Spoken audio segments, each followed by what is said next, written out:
ये कुछ भाई यहाँ नारे लगा रहे हैं। मैं अभी जब घर पर बैठा था, बटाली के कुछ लोग आए मिलने के लिए, दिवाली की बधाई देने के लिए। मैंने उनसे कहा, भाई मैंने सुना है बटाली के कुछ बच्चे वहाँ प्रदर्शन कर रहे हैं, उसमें भाग ले रहे हैं। उन्होंने कहा, जी कुछ फजूले बच्चे हैं, पटवार खाना है बटाली में, उस पर कब्जा कर रहे हैं। रात को 12-1 बजे तक वहाँ दारू चलती है। जो आने जाने वाले जो ये कटले वगैरह लेके गाड़ियाँ आती हैं, उनको तो उनसे 2-2 हज़ार रुपये वसूल कर लेते हैं। ना वो घर के आगे बस के, ना काम के बस के। उनका तो इलाज तो है लक्ष्य, और उनका कोई इलाज है नहीं।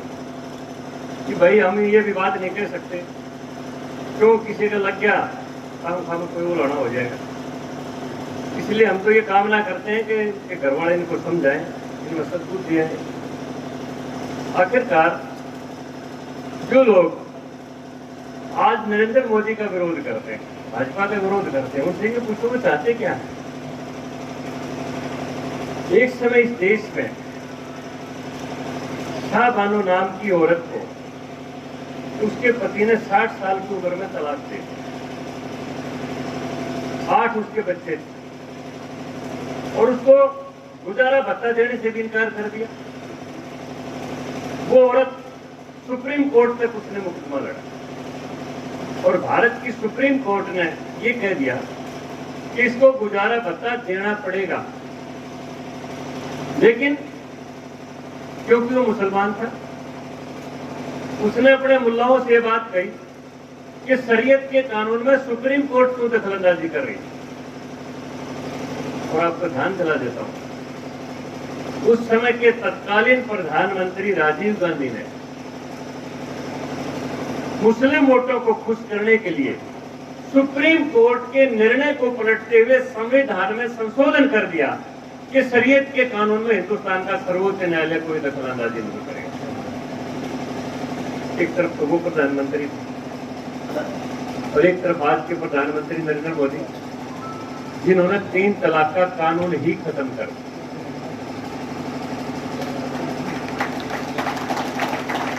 कि कोई 3 बार तलाक करके अपनी औरत को और अपने बच्चों को बेसहारा नहीं छोड़ सकता। अगर वो ऐसा करेगा तो उसके जेल के शिक्षों के पीछे उसको जाना पड़ेगा। संविधान में उसकी सजा तय कर दी, कानून बना दिया। 3 तलाक का कानून को एक प्रथा थी, उसको खत्म कर दिया, गैर कानूनी सिद्ध कर दिया, बना दिया। अब इनसे पूछो, जो मोदी का विरोध करते हैं, वो करोड़ों मुस्लिम महिलाओं को इसी तरह भटकने देना चाहते हैं या उनको सम्मान का जीवन दिलवाना चाहते हैं? इनसे पूछो। एक तरफ वो लोग थे, जम्मू कश्मीर में धारा 370-35 से लागू थी।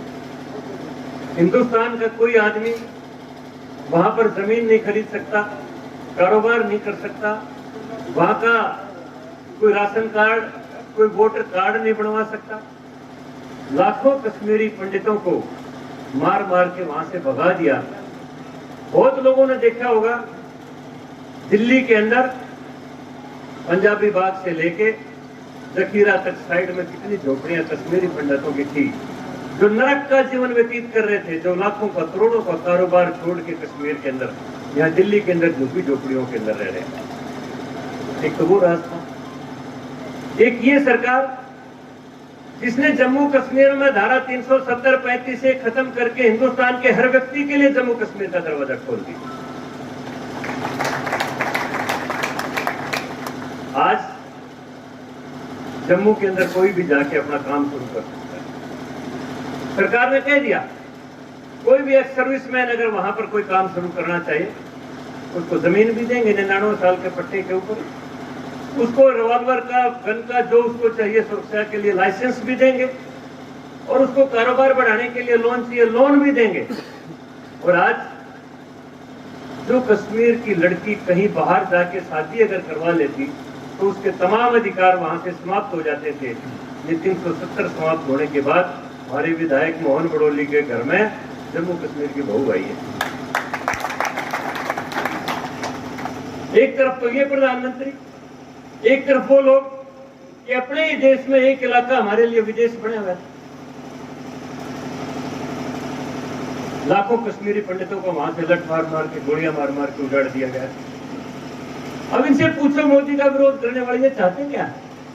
क्या उसी व्यवस्था को चाहते हैं? एक व्यवस्था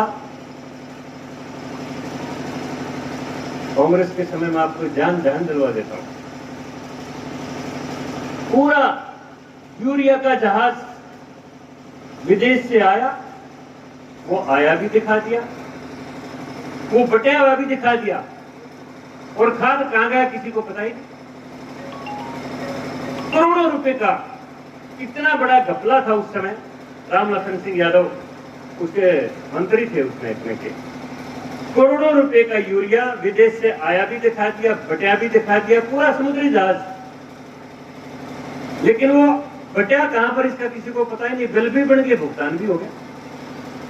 आज जितने भगोड़े बैठे हैं यहां का पैसा मार के विदेश के अंदर, चाहे वो नीरव मोदी हो, चाहे वो मेहुल चोकसी हो, चाहे वो विजय माल्या हो, सबकी जायदादें जब्त कर करके उनकी यहां पर बिक्री कर करके तमाम पैसा बैंकों में जमा करना। कौन सी व्यवस्था ये लोग इस देश में चाहते हैं जो आज मोदी का विरोध करते हैं? किस नाम के ऊपर विरोध करते हैं? आप सारे किसान हो, मैं भी किसान हूं, हम भी खेती करते हैं। आज जीरी क्या भाव बिक रही है? क्यों बिक रही है? किसी ने अंदाजा लगाया? पेट्रोल डीजल का कह देते हैं भाव बढ़ गया। पेट्रोल और डीजल का आपको समझा देता हूं। जो पूर्व की सरकारें थी, 1 मिनट में बता देता हूं, वो क्या करती थी? क्योंकि पेट्रोल डीजल का मूल्य अंतर्राष्ट्रीय बाजार में तय होता है। अब वो क्या करते थे? कंपनियों को कहते भाई भाव न मत बढ़ाइयो, पब्लिक में गलत मैसेज जाएगा। हम तुमको बॉन्ड भर के दे देते हैं कि 5 साल बाद, 10 साल बाद 10 रुपये से 10% पर, 5% पर, 7%, 8% पर ब्याज सहित तुमको पैसा दे देंगे। अब वो कोई बॉन्ड 5% पर 5 साल का दे रखा था, कोई 10 साल का दे रखा था। वो जितने बॉन्ड दे रखे थे सबकी डेट आ गई, सारा तो भुगतान मोदी को करना पड़ा है। वो जितने बॉन्ड दे रखे थे पीछे की सरकार ने। और तेल का मूल्य अंतर्राष्ट्रीय स्तर पर तय होता है, मोदी नहीं तय करता। मोदी इतना कर सकता है कि मेरे देश में जो तेल के ऊपर टैक्स है उसको कम कर सकता है, और वो कल कर दिया। 10 रुपए डीजल पर कम कर दिया, 5 रुपए पेट्रोल पर कम कर दिया। जो प्रधानमंत्री कर सकता है वही तो कर सकता है। मूल्य तो अंतर्राष्ट्रीय बाजार में तय होता है। वहां पर क्रूड ऑयल के रेट बढ़ेंगे तो अपने आप कंपनियां बढ़ा देती हैं, उसमें कोई सरकार का कंट्रोल नहीं है उसमें। लेकिन पूर्व की सरकारें कंपनी को ये कह देती भाई भाव मत बढ़ाना, तुम्हारे 5 साल बाद 5% ब्याज समेत इतने रुपये हम पे कर देंगे। अब वो सारे बॉन्ड मैच्योर हो गए, वो उनकी पेमेंट मोदी को करनी पड़ेगी। ये मैं आपको तेल का एक समझा रहा हूं, उसकी इकोनॉमी समझा रहा हूं आपको। यानी इन बातों को ध्यान में रखते हुए प्रधानमंत्री ने ये सोचा भाई तेल पर मैं कंट्रोल नहीं कर सकता, अंतर्राष्ट्रीय बाजार पर मूल्य तय होते हैं, लेकिन मैं किसान की फसल के मूल्य में बढ़वा सकता हूं। उन्होंने क्या किया? विदेशों से जितना खाद्य तेल आयात होता था उसके ऊपर प्रतिबंध बढ़ा कर दिया कि हिंदुस्तान में बाहर का खाने का कोई तेल नहीं आएगा। तो उसका परिणाम क्या हुआ? आज सरसों का क्या भाव है बताओगे? कोई 10,000 11,000 रुपये कुंटल यहाँ की सरसों की चली है, क्योंकि बाहर से तो विदेश से खाद आयात तेल आता था उसको बंद कर दिया। चावल का भाव बढ़ा दिया क्योंकि चावल का एक्सपोर्ट खोल दिया, बाहर भेजना शुरू कर दिया, तो चावल का भाव बढ़ गया। प्रधानमंत्री जो किसान की भलाई की कर सकती है कि ये कर सकता है वो करता है। सरकार जो किसान की भलाई के लिए कर सकती है वो करती है। भाई इससे पहले घने हो गए, देश में आजाद हुए तो 73 साल हो गए, 47 में आजाद हुआ था। 2-2 ढाई किले के किसान आ गए। ये 2000 रुपये तो थे बिना और किसी प्रधानमंत्री ने भेजे थे खाते में। ये मोदी ने तो प्रथा चालू की कि जब तक किसान को और कोई आमदनी ना हो तो कम से कम 2000 रुपये तो उसे मैंने भेजो, 6000 रुपये भेजे तो उसका कुछ खर्चा निकलेगा। छोटे और सीमांत किसान की जितनी चिंता इस सरकार ने की है किसी ने की नहीं। अब दुष्प्रचार करते हैं कि कॉन्ट्रैक्ट खेती शुरू कर दी, एफपीओ बना दिए, फार्मर प्रोडक्ट ऑर्गेनाइजेशन। भाई मेरी उम्र के कई आदमी बैठे हैं, वो लाना के को लुके थे भाई। वो फार्मर प्रोटेक्ट ऑर्गेनाइजेशन तो थे, 28-30 किसान इकट्ठे होकर एक लाने का कोल्लू गाड़ लिया, सबकी बराबर बारी आ गई, बराबर पीपे बन जाएंगे, बराबर गुड़ बन गया, बस वही सिस्टम है। किसी ने अपनाना हो तो अपनाओ, ना अपनाना तो ना अपनाओ। तो सरकार किसी के ऊपर दबाव थोड़ा डालती, कोई सरकार का कोई दबाव नहीं। और फिर भी तीनों कानून जो किसान की बहबूदी के लिए बनाए गए, सुप्रीम कोर्ट ने 1.5 साल के लिए रोक ही लगा दी। वो इतना था, वो सोच लो अच्छी तरह से। फिर किस चीज का विरोध है? किस लिए ये नारेबाजी हो रही है? हर गांव में 10-20 लफंडर बच्चे हैं, उनको समझाओ। इससे बेहतरीन गरीब आदमी के लिए कोई सरकार आज तक आई नहीं, ना कुमारी। हमने हमारा तो 45-40 साल का राजनीतिक जीवन है। मैंने चौधरी देवलाल के साथ भी काम किया, चौधरी बंसीलाल के साथ भी काम किया, भजनलाल के साथ कभी काम नहीं किया, लेकिन सरकार उसकी भी देखती है। आज हरियाणा प्रदेश में अभी कितने पुलिस इंस्पेक्टर लगे हैं? किसी के घर पर जाके पूछ लो आप। गरीब से गरीब घरों के बच्चे जो भी मेरिट में पास हो गए वो लगे। किसी की कोई सिफारिश नहीं, किसी का कोई पैसा नहीं देना पड़े, मेरिट लागू कर दी। अब जो ये लोग बोगस पेपर करवाया करते नहीं, यहाँ जो जेलों की हवा भी खाया है, अब उनका दर्द हो रहा है, उनका मुंह की मलाई छूट रही है। जो ठेके लिया करते कि मैं 10 लाख में भर्ती करवा दूंगा, मैं 15 लाख में इंटरव्यू पास करवा दूंगा, मैं 5 लाख में बढ़िया जगह पोस्टिंग करवा दूंगा, उनकी ठेकेदारी बंद होगी। अब वो तिल मिला रहे हैं, कोई बच्चों को बता रहे और कुछ नहीं। क्यों? चोरी चपारी बंद होगी। वरना क्या बताऊं, एक उदाहरण दूं। मेरे गांव में भूपेंद्र हुड्डा के राज में 8वीं क्लास बच्चा, 8वीं क्लास, बोगस सर्टिफिकेट के आधार के ऊपर नायब तहसीलदार लगा। 8वीं क्लास बच्चा, उसको क्या कहेगा, गड़े पूरे नहीं आते थे। अब वो नायब तहसीलदार लगा तो क्या डरता, दफ्तर में नहीं जाओ, डिप्रेशन में आ गया, फांसी खा गया। क्यों आवा तो था ही नहीं बेचारे में कुछ। यह हालात थे उन सरकारों के। वो आदमी क्या सर्विस करेंगे, क्या सेवा करेंगे, जिनको कह के गड़ा हुआ नायब तहसीलदार सेलेक्ट कर दो। आज योग्यता के आधार के ऊपर बच्चे लगते हैं। जो योग्य होगा वो लगेगा, ना उसमें जाति का भेद, ना क्षेत्र का भेद। अभी मैं एलनाबाद हल्के के अंदर गया 3 दिन के लिए। गांव के अंदर लोग मिले, बोला जी हमने कभी बीजेपी को वोट नहीं देखी थी कभी, लेकिन हमें ताज्जुब है। मैं दुगड़ा गांव में गया, लगे जी मेरे गांव के 60 बच्चे सरकारी नौकरी पर लगे, जिनके घर सोच भी नहीं सकते थे। ना उनको कोई ओम प्रकाश चौटाला का घर पढ़ने देता, ना उनकी कोई कांग्रेस में जान पहचान, ना और किसी पॉलिटिकल आदमी थे। बच्चे योग्य थे, लगे। आता आता मकवारी नगर नाम रख रखे, कुर्डी गाँव, वहां पर रुके होकर लगे। हमारे गाँव के 3 बच्चे, एक कुम्हारों का लड़का था, तो झगड़ा परिवार के थे, बिल्कुल साधारण परिवार, अच्छे होशियार थे। तीनों के तीनों एसडीएम लगे। उन्हें कभी सोचा ही नहीं था कि हम कभी एसडीएम लग सकते हैं। बाद में कुछ आ जाएंगे, चिंता ना कर। नहीं तो 4 ट्रेली गौशाला में तो करवा दूंगा, ना चिंता कर। यो कह लिए कोई बात नहीं। तो आज जो ये विरोध हो रहा है, ये केवल मतलब राजनीति है। जिन लोगों के मुंह की मलाई छूट गई, जो लोग ठेकेदारी करते थे, अब वो तिलमिला रहे हैं। वरना जो लोग ये कह रहे थे कि इलाहाबाद में तो पता नहीं 50,000 से जीतेगा, चौटाला पता ना 60,000 से एक तरफा चलाओ, तो 6,000 से मुश्किल से लिख जाए।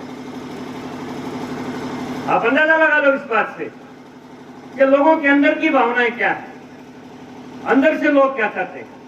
इतनी ट्रांसपेरेंसी, इतना खुला, शीशे की तरह साफ कभी कोई प्रशासन चला नहीं। ये तो सारी तकलीफें एक बार में दूर नहीं होती। तकलीफें आते हैं, जैसे भाई कह रहे थे, भाई खाद की कमी हो जाती है। पहले तो आप याद करो उस जमाने को, अटल बिहारी वाजपेयी की 1998 में सरकार आने से पहले किसानों को सोसाइटी से जो लोन मिलता था 10,000 रुपये, उसका 24% ब्याज था, 2 रुपये सैकड़ा। और 10,000 रुपये पूरे नहीं दिया करते।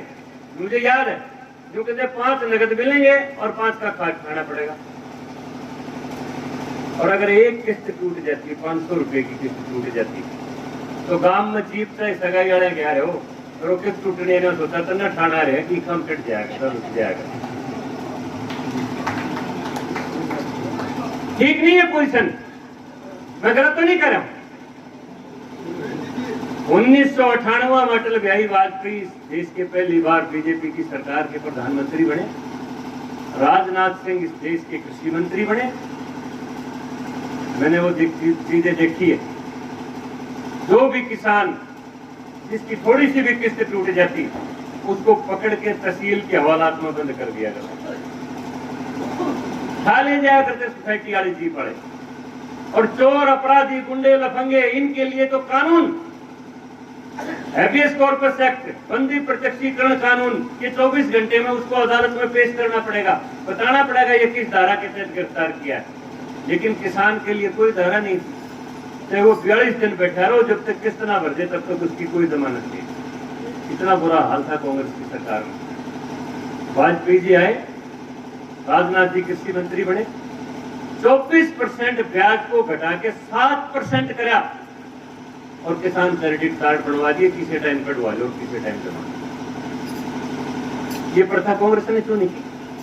जो आज ये चल रहे हैं, मोदी हटाओ, मोदी हटाओ, मोदी हटाओ, ये इन्होंने प्रथा क्यों नहीं चालू की? किसान भिगे बंदर की तरह तहसील के हवालात में 40-40 दिन बैठे रहते थे, आते जाते देखते थे साला की सिक्योर डिफॉल्टर बैठा है, उसकी बेइज्जती होती थी बेचारे की। वाजपेयी जिस दिन से आया उस दिन के बाद कोई किसान गिरफ्तार हुआ तहसील के हवालात में गया कोई किसान? इन चीजों को याद करो तुम कि पहले क्या हालात थे किसान के और आज क्या हालात। मैं सारी बातें जो आपके बीच से अनुभव की गुजरी हुई है, मैंने देखी हुई, वही बात कर रहा हूं, मैं कोई नई बात नहीं बता रहा हूं। लेकिन तकलीफ एक ही है कि कुर्सी नीचे से चली गई, माड़ मलाई छूट गया। अब वो सांप का काटे का इलाज हो सकता है, कुर्सी का काटे का इलाज हो।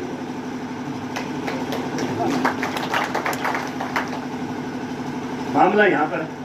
अब इस बात को आप जितना जल्दी समझ जाओगे उतना ही देश में बढ़िया तरक्की होगी, आपकी भी तरक्की होगी। नहीं गौशाला की बात मैं कुछ सलाह देता हूं।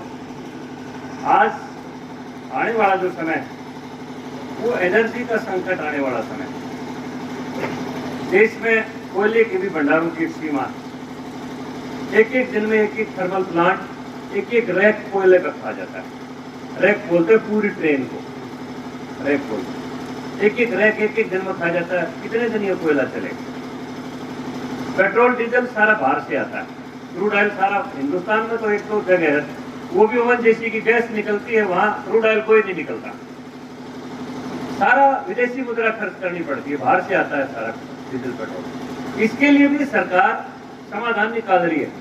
कुछ ई वाहन जिसको बैटरी से चलने वाले वाहन उनको तैयारी चल रही है, और कुछ मेथिलीन गैस उससे गैस से चलने वाले सीएनजी गैस से चलने वाले वाहनों की शुरुआत होगी। उसके लिए सबसे बेहतरीन जो गैस का उत्पादक घटक है वो गाय का गोबर। गाय के गोबर से बेहतरीन गैस और बढ़िया गैस और ज्यादा गैस और किसी उसमें नहीं बनती है। और काफी कैप्टन अभिमन्यु और नेमाडो में शुरू भी किया है, वहां पर जाके आप देख सकते हैं। मैं तो